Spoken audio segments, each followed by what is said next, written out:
আসসালামু আলাইকুম রহমতুল্লাহ ওয়াবারকাতুহ। আলহামদুলিল্লাহ, সকল প্রশংসা আল্লাহ পাক রব্বুল আলমিনের, যিনি আমাদেরকে আল্লাহ পাক রব্বুল আলমিনের দিনকে আল্লাহ পাক রব্বুল আলমিনের জমিনে প্রতিষ্ঠা করার জন্য ফিকির করার তৌফিক দিয়েছেন। আলহামদুলিল্লাহ। আমরা জানি যে বর্তমান উম্মার মূল ক্রাইসিস হলো আকীদার জায়গা। আকীদার জায়গা থেকেই আমাদের এই একটা সিরিজ, যে সিরিজগুলো নিয়ে আমাদের অফলাইন দাওয়া, অফলাইন ক্যাম্পেইন, অফলাইনে লিফলেট বিতরণ করা, অনলাইনে লেখালেখি, অনলাইনে ভিডিও, ধারাবাহিকভাবে ভিডিও আসা মানে সময়ের দাবি বলে মনে করি। তো এটা মূলত আমার দুইটা ভিন্ন ভিন্ন টপিকের আলাদা আলাদা ছিল। পরে দুইটাকে আমি একসাথে করছি আর কি। যেহেতু দুইটা আলাদা, একদম সম্পূর্ণ দুই দৃষ্টিকোণ থেকে করা এবং একসাথে করাটা মুশকিল, এই কারণে সিরিজ আকারে নিয়ে আসা আরকি। যাতে প্রত্যেকটা আকীদার জায়গায় খুব ভালোভাবে মানে বলা যায়। আর মৌলিকত্ব যাতে বজায় থাকে। প্রত্যেকটা টপিকের ভিতর প্রত্যেকটা সিরিজে মৌলিকত্ব যাতে বজায় থাকে, এই কারণে আমি প্রত্যেকটাকে আলাদা আলাদা সিরিজ আকারে নিয়ে আসা। তো প্রত্যেকটা সিরিজ মানে গতানুগতিক যে ধারা, এই ধারার বাইরে গিয়ে যেন একটা গবেষণামূলক হয়। প্রত্যেকটাতে জরিপ থাকে। এভাবে খুব গোছানোভাবে যাতে প্রত্যেকটা জরিপ থেকে কথা আসে। লাগলে সময় লাগুক আমাদের, কিন্তু প্রত্যেকটা জিনিস যাতে খুব গোছানোভাবে হয়। তাহলে আশা করি অনেক ফায়দা হবে ইনশাআল্লাহ। তো দেখতে পারতেছেন এইদিকে ৭টা সিরিজ নিয়ে আমাদের কথা। তো এদিকে আর কিছু বললাম না, সামনে আগাই আমরা ইনশাআল্লাহ। অফলাইনে কিংবা অনলাইনে কথা হোক, লেখা হোক, সিরিজ আকারে ভিডিও আসুক, বিস্তারিত পরিকল্পনা জানার জন্য তৈরিকৃত ভিডিওতে দেখা আবশ্যক লিঙ্ক। এটা তো যাদেরকে পিডিএফ দেওয়া হবে তাদের জন্য, আর যারা ভিডিও দেখতেছেন তাদের তো হয়ে গেল। তো আমাদের প্রথম সিরিজ যেটা নেয়া, এটা হলো আধুনিক বিশ্ব ব্যবস্থা এবং জাহিলিয়াত। এই জায়গাটা অনেক বেশি গুরুত্বপূর্ণ। আর এই জায়গায় কথাগুলো খুব সেনসিটিভ, খুব গুছায় কথাগুলো বলা দরকার। এই জায়গায় কোন কোন বিষয় নিয়ে কথা হইতে পারে? ১ নাম্বার, আধুনিক জীবন ব্যবস্থার ভিত্তি কোন ৩ টা জিনিস: বস্তুবাদ, পুঁজিবাদ, ভোগবাদ। তো লিখার ক্ষেত্রে অবশ্যই পাঠকদের প্রতি পাঠক বা অডিয়েন্স যারা আছে তাদের প্রতি নজর রাখা আবশ্যক। আমাদের লেখাগুলো যাতে এরকম হয়, বা ভিডিও যা কিছু আমরা করি, বিষয়গুলো যাতে এরকম হয় যে একদম কিছু জানে না সেও যাতে এগুলো পড়ার পরে খুব ভালো করে বুঝতে পারে। এই কারণে যে বস্তুবাদ, পুঁজিবাদ, ভোগবাদ, এগুলোর সংজ্ঞা আসা জরুরি। এগুলা মোটামুটি ২, ৪, ৫ লাইনে এগুলা দ্বারা কি বোঝায় এই জিনিসটা ভালোভাবে মানে স্পষ্ট করা জরুরি। তো আধুনিক জীবন ব্যবস্থার মূল ভিত্তি, এটা বলার আগে বস্তুবাদ, পুঁজিবাদ, ভোগবাদ এই ৩ টা সংজ্ঞা বলা। এরপরে আধুনিক জীবন ব্যবস্থার ভিত্তি, বস্তুবাদ, পুঁজিবাদ, ভোগবাদ এই ৩ টা কিভাবে, একটা উদাহরণ দিই আমি। এছাড়া আপনি বই পড়তে পারেন, অবাধ্যতার ইতিহাস, এই বইয়েও কিছু কথা থাকতে পারে। যতটুকু পড়ছিলাম মনে হয় কিছু কথা আছে ওই জায়গাতেও। তো আমি আমার জায়গা থেকে একটা উদাহরণ দিই। যেমন আমরা এই জিনিসটা সবাই জানি যে ব্রিটিশরা যখন ভারতবর্ষ শাসন করার ক্ষেত্রে তারা তো বাণিজ্যের এতে মানে বাণিজ্যের ব্যানারে তারা এই জায়গায় আসছিল। তো বাণিজ্যের ব্যানারে যখন তারা এই জায়গায় আসছে, তখন দেখছে তাদের যে প্রোডাক্ট গুলা এগুলো ভারতবর্ষে চলে না। কেন? কারণ ভারতবর্ষের মানুষের রুচি, এটা তাদের রুচির সাথে মানে এক এক না, ভিন্ন। তো তারা চিন্তা করলো যে আমাদের প্রোডাক্ট গুলো যদি তাহলে এই জায়গায় আমরা চালাইতে চাই, তাহলে ভারতবর্ষের মানুষের রুচিটা পরিবর্তন করতে হবে। তো রুচির পরিবর্তন কিভাবে করা যায়? শিক্ষার মাধ্যমে। তখন তারা একটা শিক্ষানীতি প্রণয়ন করলো। লর্ড মেকলে তার যে শিক্ষা ব্যবস্থা, তার যে শিক্ষানীতি এটা প্রণয়ন করলো।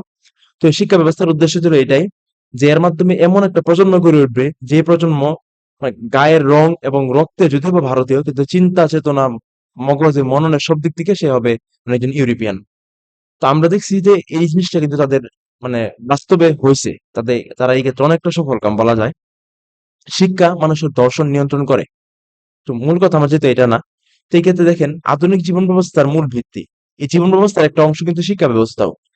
এই যে তাদের যে পুঁজিবাদী বা বস্তুবাদী যে ভোগবাদী যে চিন্তা চেতনা যে ছিল তাদের প্রোডাক্টটা নিয়ে, এই প্রোডাক্টের ক্ষেত্রে কিন্তু এই যে শিক্ষা ব্যবস্থাটা তারা কাজে লাগাইছে। ঠিক আছে না? তো এই শিক্ষা ব্যবস্থা আধুনিক জীবন ব্যবস্থার বিশাল একটা গুরুত্বপূর্ণ একটা জায়গা। আর এই জায়গাটা, এই যে শিক্ষা ব্যবস্থা যেটা প্রণয়ন করা হয়েছে, এর মূল যে গোড়া, এর উদ্দেশ্য তো কি ছিল? তাদের প্রোডাক্ট গুলা বাজারজাত করা। তাহলে এভাবে প্রমাণ করা যে আধুনিক জীবন ব্যবস্থার মূল ভিত্তি হলো বস্তুবাদ, পুঁজিবাদ, ভোগবাদ। একটা বিষয়। ২ নম্বর বিষয় জায়গার কথা আসা জরুরি, জাহিলিয়াতের ইতিবৃত্ত। আমি এখানে অনেক জায়গাতে আমি সরাসরি বইয়ের নাম উল্লেখ করছি। টপিকের নাম যেটা, বইয়ের নাম আমি ওইটাই দিছি। আমার বইগুলা থেকে অনেক কিছু নেয়ার আছে আসলে। তো জাহিলিয়াতের ইতিবৃত্ত, যে বইটাকে আমরা অনেকেই বিংশ শতাব্দীর জাহিলিয়াত নামেও চিনি, মোহাম্মদ কুতুব রহিমাহুল্লাহ লিখা। আর জাহিলিয়াতের ইতিবৃত্ত ইফতেখার সিফাত হাফিজাহুল্লাহর অনুবাদ করা।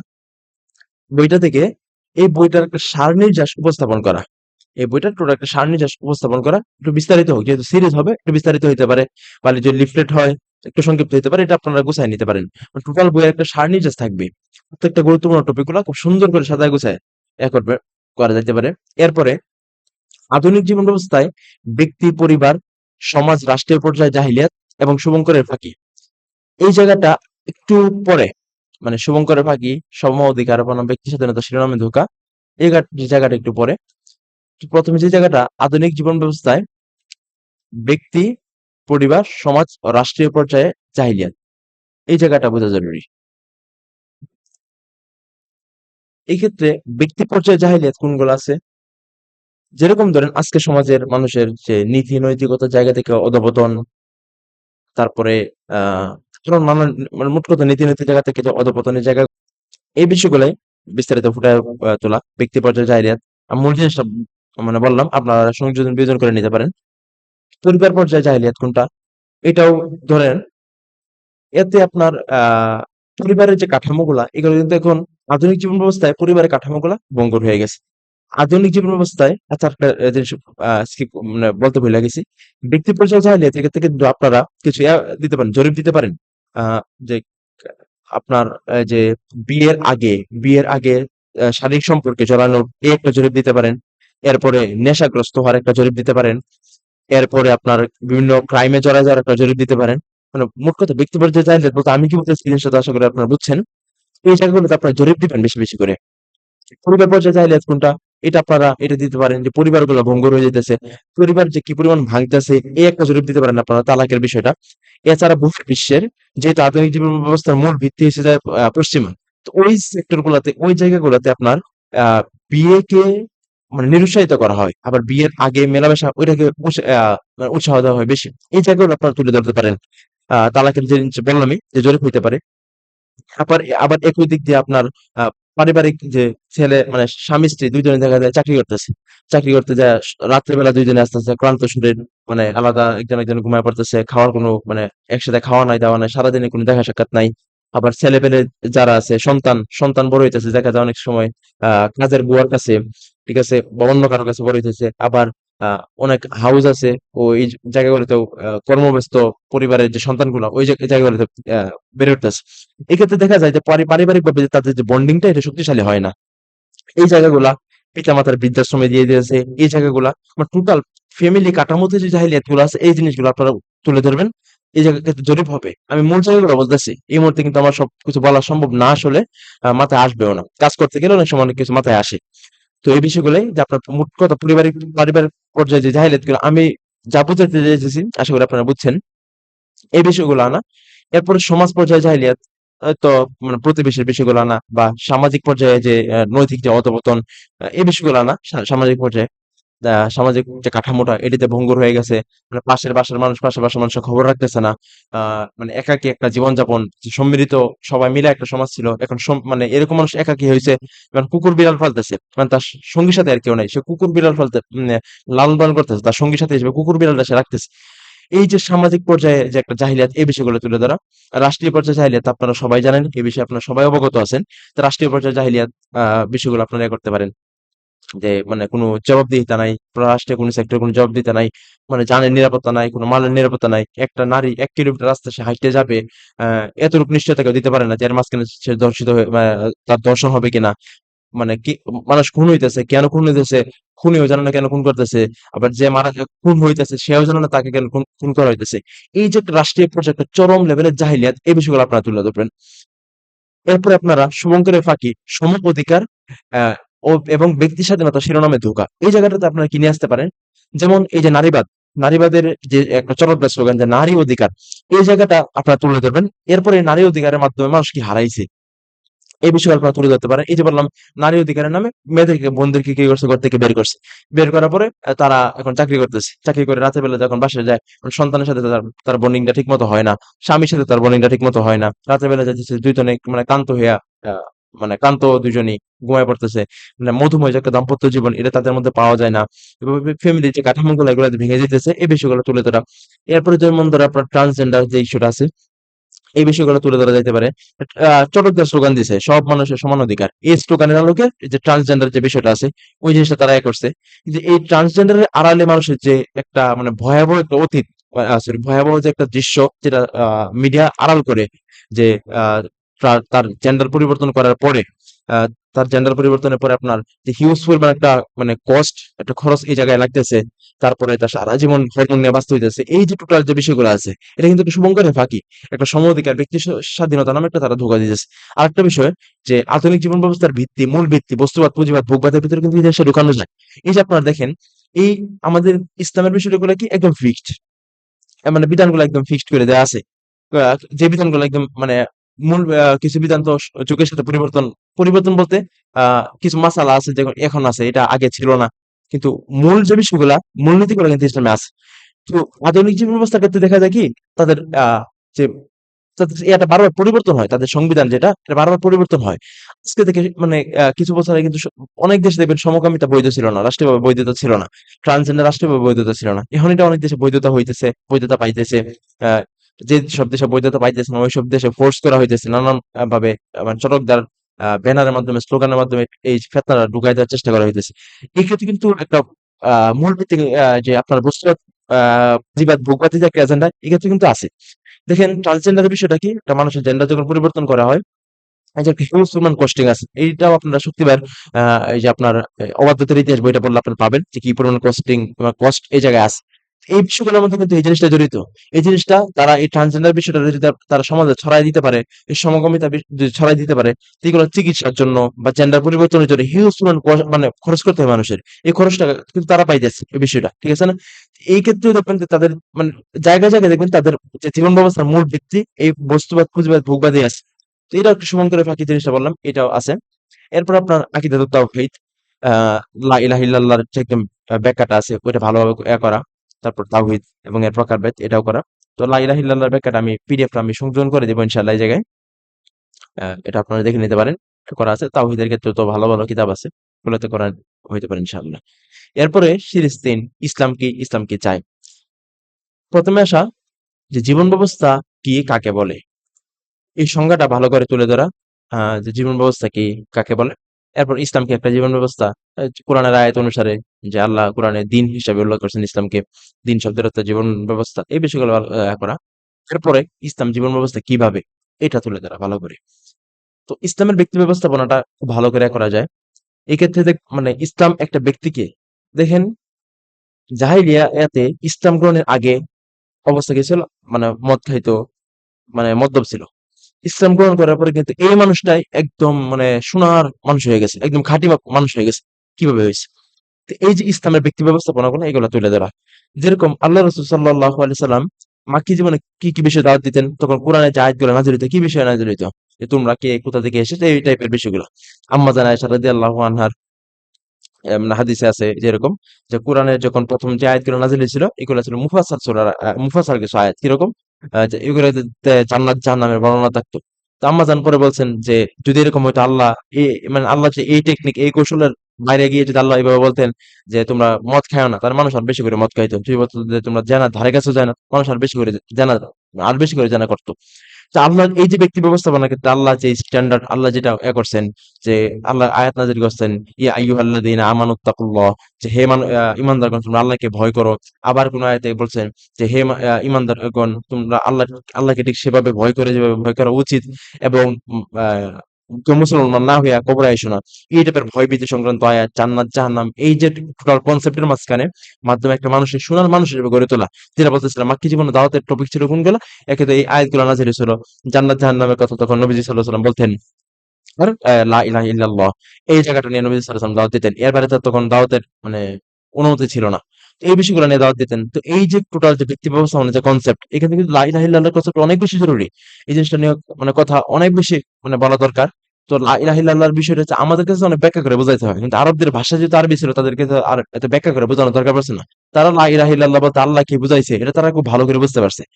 তো এই জিনিসটা নিয়ে যে ব্যক্তি ব্যবস্থাপনার ক্ষেত্রে যে টোটাল যে কনসেপ্টটা, আবার দেখেন সমাজের হিউজ পরিমাণ ছেলেপেলে কি হয় আপনার সাইকিয়াট্রিস্টের কাছে যাইতে হইতেছে।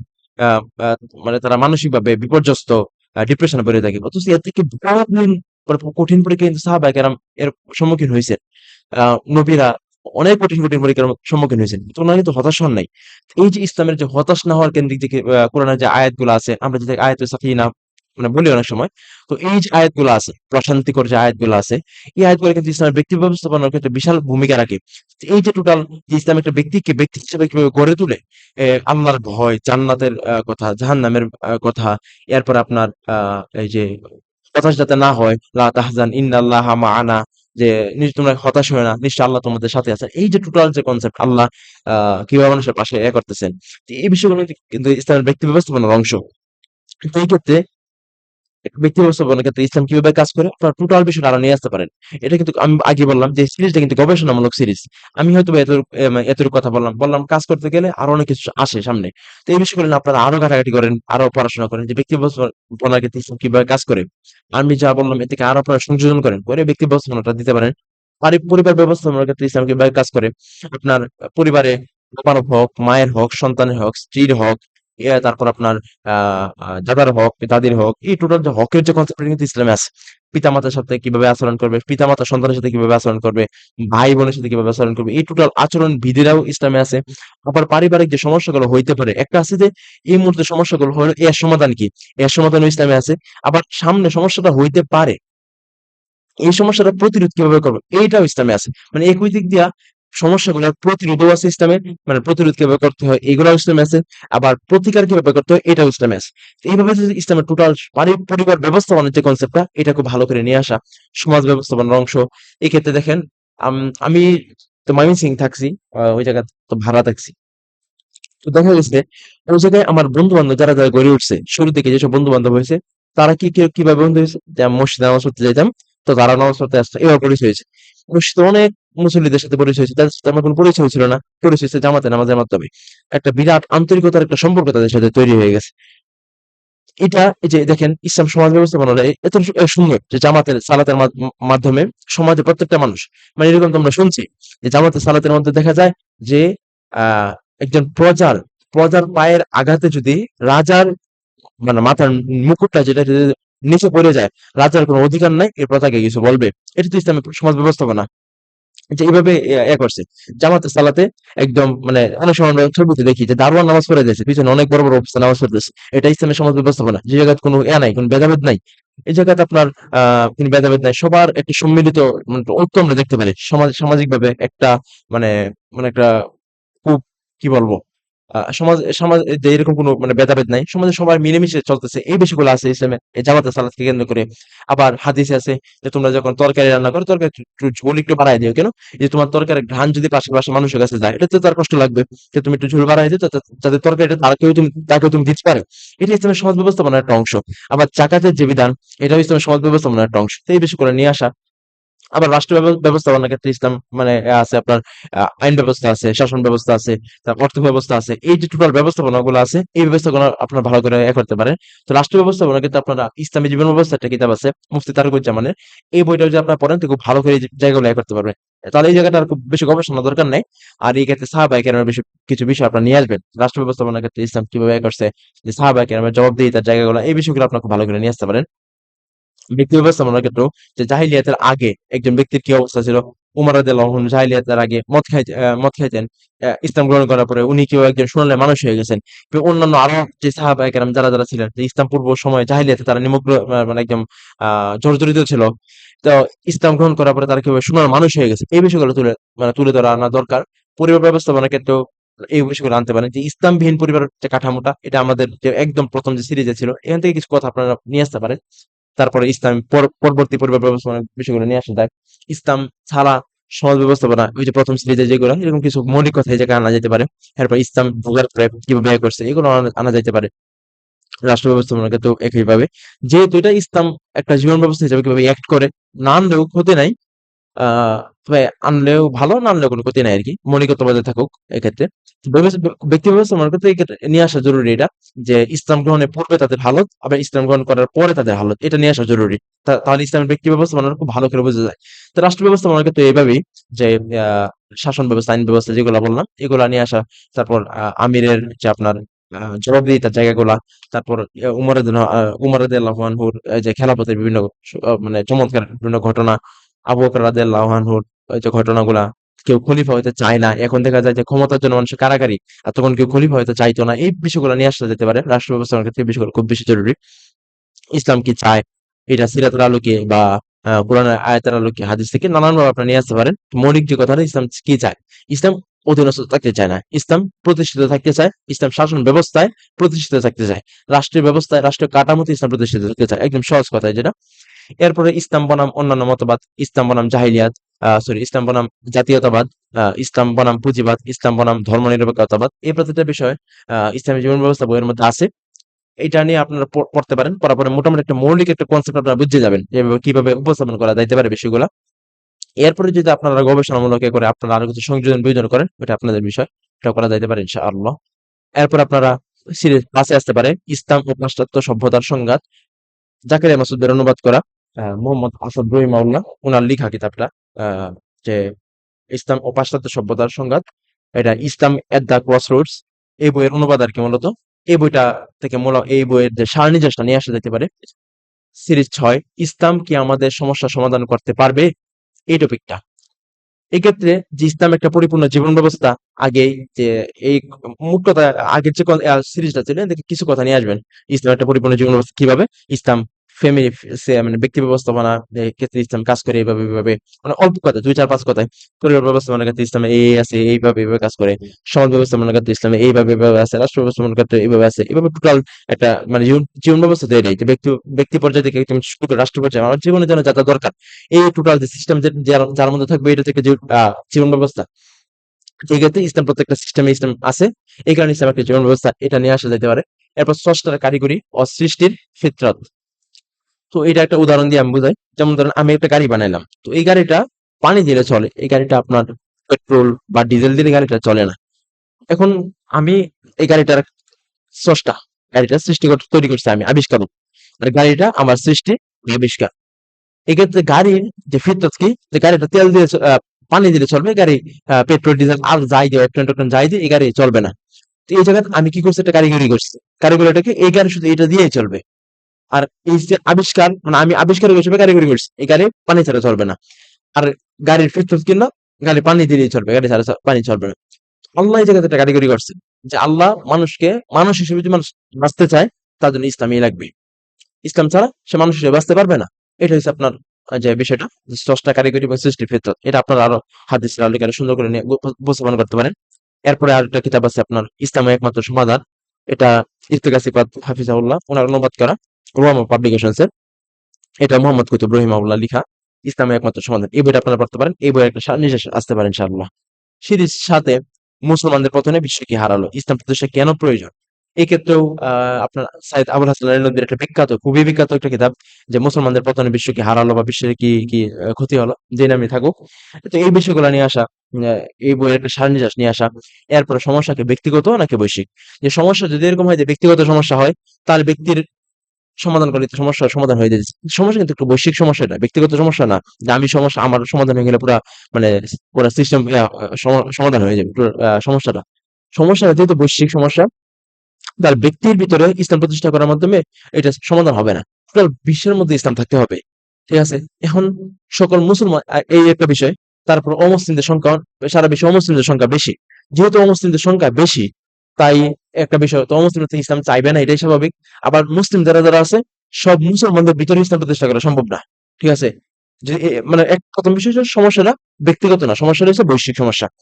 এরপর ব্যক্তিকেন্দ্রিক যে বিষয়গুলো আছে, যে সকল মুসলমানদের ভিতরে ইসলাম প্রতিষ্ঠা করা সম্ভব না। আবার অমুসলিম যারা যারা আছে, এই অমুসলিমরা আবার কি, যে ইসলাম চাইবে না, এটাই স্বাভাবিক। তাহলে ইসলামকে এই যে ব্যক্তি পর্যায়ে না এনে, ইসলামকে একদম রাষ্ট্রীয় বা টোটাল যে বিশ্ব বৈশ্বিক যে একটা কাঠামো, এই কাঠামোতে ইসলামকে প্রতিষ্ঠা করতে হবে। এই জিনিসগুলো নিয়ে আসা, মানে আরো অনেক কথা বলা যায় তো আসলে। তো বলতে গেলে তো অনেক মাথায় আসে না অনেক কিছু। এরপরে কাজ করতে গেলে অনেক কিছু আসলে মাথায় আসবে, নাহলে সত্য আসে না। তো এগুলো নিয়ে আপনারা কাজ করতে থাকেন। এছাড়া যদি কোনো পরামর্শ দরকার পড়ে বা যদি কাজটা কইরা আমাকে দেখাইতে চান, তাহলে আমাকে হোয়াটসঅ্যাপে নক দিবেন ইনশাআল্লাহ। 01309112885, এই নাম্বারে হোয়াটসঅ্যাপে একটা নক দিবেন ইনশাআল্লাহ। তাহলে আরো যদি কোনো পরামর্শ দিতে পারি তাহলে দিব ইনশাআল্লাহ। আর বাদ বাকি লিঙ্ক গুলা যেগুলো আছে আমি পিডিএফ এ আমি সংযোজন করে দিব ইনশাআল্লাহ। জাযাকাল্লাহ। আসসালামু আলাইকুম ওয়া রাহমাতুল্লাহ।